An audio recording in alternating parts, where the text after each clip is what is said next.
Cristiano রোনালদোর সঙ্গে তাল মিলিয়ে এবার মেসির বিরুদ্ধে গেলেন নেইমার জুনিয়র। কিছুদিন আগে ক্রিস্টিয়ানো রোনালদো এক মন্তব্য করেন, বর্তমানে ফ্রেঞ্চ লিগ 1 থেকে জনপ্রিয় হয়ে উঠেছে সৌদি প্রো লিগ। তার এই মন্তব্যকে কেন্দ্র করে শুরু হয়েছিল তোলপাড়। ক্রিস্টিয়ানো রোনালদোর এমন মন্তব্যের পর দাঁত ভাঙা জবাব দিয়েছিল লিগ 1 কর্তৃপক্ষ। লিওনেল মেসির বিশ্বকাপ জয়ের ছবি পোস্ট করে রোনালদোকে এর জবাব দিয়েছিল লিগ 1। তবে এবার রোনালদোর সুরে সুর মিলিয়ে সৌদি লিগকে সেরা বলে দাবি করেছে খোদ লিগ 1-এ খেলা সেরা দল পিএসজির সাবেক ব্রাজিলিয়ান তারকা নেইমার জুনিয়র। বর্তমানে সৌদি প্রো লিগে খেলছেন ব্রাজিলিয়ান তারকা নেইমার জুনিয়র ও Portuguese superstar Cristiano Ronaldo. Neymar Junior খেলছেন আল হিলালের হয়ে, অন্যদিকে আল নাসেরের হয়ে সৌদি লিগ মাতাচ্ছেন ক্রিস্টিয়ানো রোনালদো। এই দুই মহাতারকার যোগদানের ফলে নিঃসন্দেহে সৌদি ফুটবলে যুক্ত হয়েছে এক নতুন মাত্রা।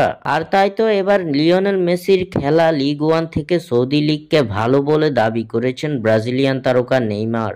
সম্প্রতি সিএনএন-কে দেওয়া এক সাক্ষাৎকারে এ প্রসঙ্গে নেইমার জুনিয়র বলেন, আমি ক্রিস্টিয়ানোর সঙ্গে একমত। সৌদি লিগ লিগ 1 থেকে ভালো। সৌদি প্রো লিগের মাত্রা দিন দিন বাড়ছে। লিওনেল মেসির চির প্রতিদ্বন্দ্বী রোনালদোর সঙ্গে তাল মেলালেন নেইমার। মেসির খেলা লিগ 1 থেকে রোনালদোর খেলা সৌদি লিগকে সেরা বলে দাবি করলেন মেসির ঘনিষ্ঠ বন্ধু নেইমার জুনিয়র। স্বাক্ষর থেকে সাদবিন ইসলাম।